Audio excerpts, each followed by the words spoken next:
The 7 orphans stood in the dust like cattle at auction, their heads bowed in submission, all except one. Kalen wasn't looking for a bride. He was accepting the price of peace, a wife from the white man's world to seal a fragile treaty. The rancher, a man whose cruelty was etched into the lines around his eyes, smirked and waved a dismissive hand. "Choose any you want. A gift." But as the glob of spittle from the defiant one hit his cheek, Kalen saw what the rancher couldn't. Her eyes weren't filled with simple hate. They were burning with the last embers of a spirit that refused to be broken. He could choose the docile one, the pretty one the rancher gestured to, and secure an easy future for his people. Or he could honor the fire he saw in the girl who chose defiance over survival, a choice that would be seen as an insult, a provocation, and perhaps the only decision that could save a piece of his own soul. The silence that followed stretched thin and hot under the oppressive Texas sun. It was a silence Kalen knew well, the same kind of quiet that had followed the snap of a trigger, the kind that had swallowed the last words of his first wife. He felt the weight of that old failure settle on his shoulders, a familiar ghost that made the dry air feel heavy in his lungs. This treaty was supposed to be different, a pact of paper and promises, a chance to win through words what could no longer be won with arrows. Bartholomew Thorne, the rancher, finally broke the quiet with a low chuckle. It was a sound like stones grinding together, devoid of warmth. He wiped a silk handkerchief across his thick neck, a gesture of a man unaccustomed to the heat of his own land. "Well, warrior, the sun won't wait for a savage to make up his mind. A gift is a gift. We all see the benefit of cementing our new era of friendship." He spoke in sweeping, hollow phrases, his gaze drifting over the heads of the orphans as if they were fence posts. He saw assets, not people. To Kalen, the man's words were a thin coat of paint over rotten wood. The other orphans trembled. He could feel their fear, a palpable thing that scented the dusty air. They were all dressed in the same plain gray shifts, their faces smudged with dirt and resignation. One girl, the one Thorne had gestured towards, had pretty blonde hair and eyes the color of a summer sky.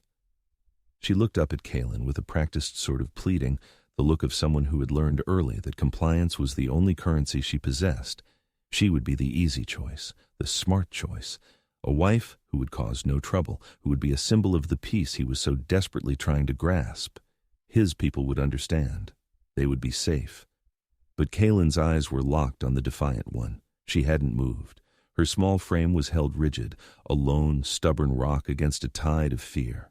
The spittle on his cheek began to dry, tightening the sun-baked skin. It was an insult, a profound one. And yet, it was also the most honest thing that had happened all day. It was truth in a world built on Thorne's smiling lies. Thorne, misreading the silence for indecision, grew impatient. His voice hardened, shedding the last pretense of civility. "They're just orphans, half-breeds and strays. Pick one and be done with it. The one you choose will learn her place." That was the moment the choice ceased to be a choice at all. It became a fulcrum, a point upon which his entire world was about to pivot. He could feel the eyes of his 2 warriors behind him, could sense their confusion and concern. They saw the risk. But Kalen saw something else. He saw a flicker of that same fire that had burned in his wife's eyes before she was taken from him, a fire he had failed to protect once before. He would not fail again. He took a slow, deliberate step forward, ignoring the pretty one, his gaze never leaving the fierce, hate-filled eyes of the girl who had marked him. He raised a hand, not to strike, but to point a single, steady finger. The rancher's jaw tightened, his friendly mask finally cracking to reveal the raw fury beneath. The air crackled, thick with the weight of an irreparable decision. Every man on that porch, every orphan in that line, knew what was happening. This was not the acceptance of a gift. This was the throwing down of a gauntlet. Kalen's voice, when it came, was low and calm, but it cut through the oppressive heat like a shard of winter ice. "I want that one." Thorne's face purpled with a rage he could no longer contain, the public humiliation a deeper wound than any arrow could inflict. For a moment, it seemed violence would erupt, that the fragile treaty would shatter right there in the dust. But Kalen didn't flinch. He simply stood, a silent promise and a silent threat, until one of Thorne's men, with a nervous glance at his boss, roughly shoved Alara forward. She stumbled but caught herself, her glare never wavering. Without another word, Kalen turned his back on the seething rancher. He gently but firmly took Alara by the arm. She tried to pull away, a cornered animal spitting fury and terror, but his grip was like granite. He led her toward his horse, the sounds of Thorne's choked fury and the terrified whispers of the remaining orphans fading behind them. He had made his choice. He had stepped off the path of peace and onto a trail he did not know, with nothing but a hostile, broken girl and the ghost of an old promise to guide him. The question was no longer what he would do. The question was what Thorne would do now. Thorne's retaliation was not a storm of bullets, but a slow, venomous squeeze. It began with the traitors, men Kalen had known for a decade, men who had shared his fire and salt, suddenly found their ledgers full and their promises forgotten. The supply wagons bound for the reservation turned back, their wheels leaving mocking patterns in the dust. A sickness, they said. A broken axle, lies thin as gauze that did nothing to hide the rancher's hard, unforgiving eyes. Kalen saw Thorne's hand in every closed door, every averted gaze. This was a siege fought with whispers and ink, a war of attrition meant to starve his people into submission. The true attack came a week later, carried by a doughy-faced deputy with a tin star and an oversized sense of importance. He rode into their camp not with guns drawn, but with a folded piece of paper held aloft like a holy scripture. A warrant for the arrest of Alara, accused of stealing a silver locket from the Thorne estate. It was a lie so brazen it was almost impressive. "It's the law, Kalen," the deputy said, careful not to meet his eyes. "Mr. Thorne has witnesses. You can see for yourself." He held out the warrant, a tangible piece of Thorne's power. Kalen took the document, his face an unreadable mask of calm. He felt the familiar weight of a rigged game, the cold dread of words twisted into weapons. This was his blind spot, the trap he always walked into, trusting the white man's law to be just. Beside him, Alara tensed, her hand instinctively reaching for the knife tucked into her waistband. For 2 weeks she had been a ghost in his lodge, silent and watchful, a creature of pure survival. She ate what was given, slept by the fire, and spoke only when cornered, her words short and sharp as flint. As Kalen scanned the legal jargon, a language designed to confuse and conquer, he felt Alara move closer. Her presence was a surprise, a breach of the careful distance she always maintained. Her finger, small but steady, shot out and tapped a single line on the paper. Her voice was a low, guttural whisper, not meant for the deputy, but for him alone. The date. Kalen looked again. The alleged theft was dated for the day after he had taken her from the ranch. A simple, arrogant mistake. A flicker of something that might have been a smile touched Kalen's lips. He had won a battle through argument once before, and it had cost him everything. This time, he would win through action. He didn't debate the charge. He simply folded the warrant neatly in half, held it out to the deputy, and tapped the same date Alara had. "I see a problem with your timeline," he said, his voice flat and devoid of emotion. He let the implication hang in the air, a silent threat more powerful than any shout. The deputy's face paled, the bluster draining out of him as he snatched the paper back, seeing the flaw for the first time. He stammered an excuse, mounted his horse, and fled. Kalen had won the skirmish, but the real victory was the quiet look of stunned respect that passed between him and Alara. It was not friendship, not yet. It was the dawning recognition of competence, a seed of trust planted in the barren ground of their shared ordeal. But he knew, with a certainty that chilled him, that this was just Thorne's opening move.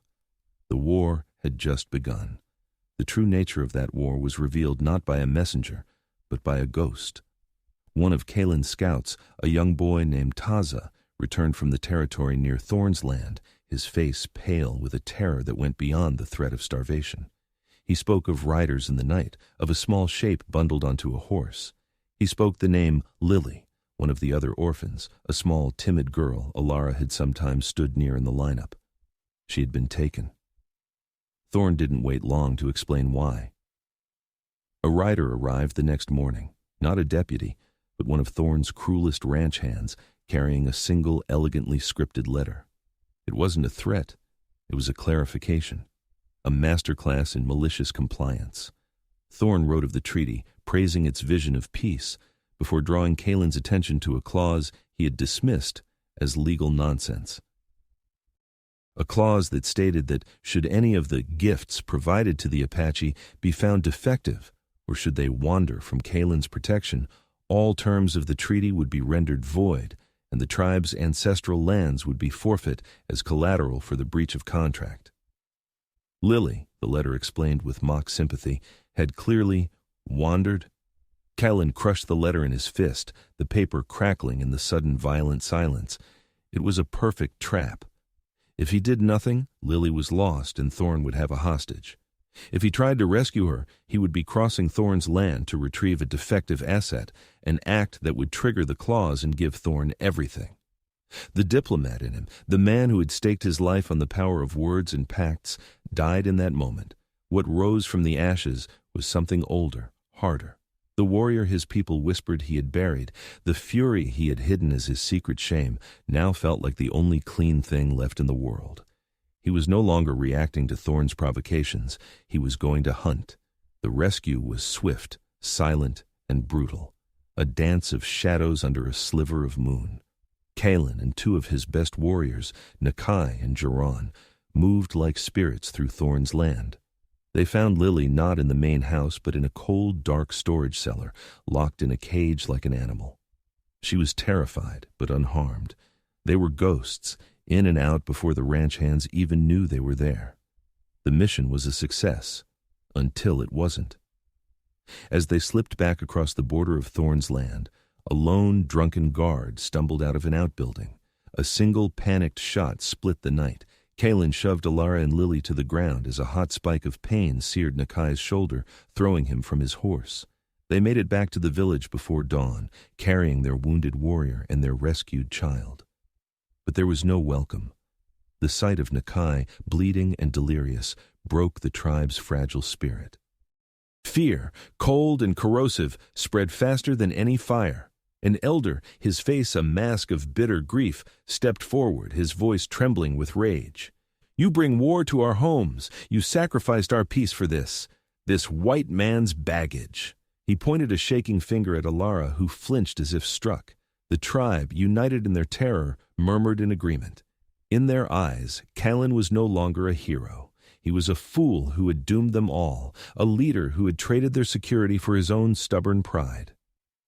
Later, in the quiet of his lodge, the only sounds were Nakai's fevered breathing and the distant murmur of his people's fear. Kalen sat by the fire, the weight of his failure a physical thing, pressing the air from his lungs. He had failed them. He had failed as a diplomat. He had failed as a warrior. The ghost of his first wife whispered in his ear, a cold echo of his deepest inadequacy. He was a man who brought death to those he tried to protect. He was alone, isolated not by distance, but by the consequences of his own choices. He didn't hear Alara enter, didn't notice her until she knelt beside him, not with words of pity, but with a bowl of cool water and a strip of clean cloth. Silently, she began to tend to Nakai's wound. She didn't look at Kalen, but her presence was a silent anchor in his storm of despair. She hadn't run. In his moment of absolute defeat, when his own people had turned from him, the girl who spat at him had chosen to stay. It was a glimmer of light so small it was almost painful, a fragile, unspoken promise in the darkest night of his soul. For days, the silence in Kalen's lodge was a sickness. It was the quiet of failure, thick with the scent of fever herbs and the shame of his tribe's averted eyes. He would watch Alara move, a ghost of quiet competence, tending to Nakai's festering wound, with a focused intensity that shamed his own paralysis. She never spoke of the tribe's blame, nor of Thorn's victory. She simply worked, her actions a steady, silent rebuke to his own despair. He was trapped between two failed strategies: the path of the diplomat, which had led to a forged treaty and a fool's bargain, and the path of the warrior, which had led to a wounded brother and the fear of his people. Both had crumbled to ash in his hands. He picked up the treaty from the floor where he had thrown it, the paper a symbol of his blind self. His foolish belief that a predator like Thorn would ever honor a piece of paper. "Tell me again," he said, his voice rough from disuse. Alara looked up from where she was grinding roots into a paste, her gaze questioning. The day you saw this paper signed, I want to see it as you saw it. She hesitated, then began to speak, not of ideas, but of concrete things, of the stuffy heat in Thorne's study, the way the leather of his chair creaked like a sighing man, the smell of whiskey and old paper. As she spoke, Kaelin paced her reality, listening not just to the words, but to the rhythm of her memory. He held out the treaty. His name. Do you remember seeing him sign his name? She reached out and traced the flamboyant, arrogant flourish of Thorne's signature with her fingertip. The touch was a trigger. Her eyes, usually so guarded, widened with the jolt of a half-forgotten memory. The wall, she whispered, her voice tight. In his office, there were papers on the wall, wanted posters. One had a name written like this, the same loops, the same arrogant slant. Her memory, the hidden skill she had kept secret for a lifetime, was bringing a ghost into the room.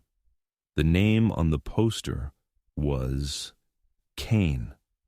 Silas Kane. A forger. The pieces clicked into place, not with a sound, but with a sudden breathtaking clarity. It was an aha moment so profound it felt like a physical blow.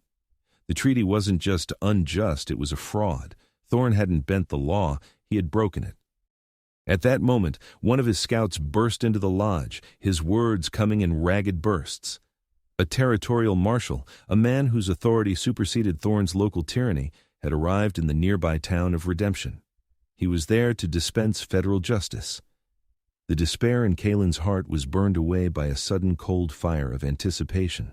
The plan formed, whole and complete.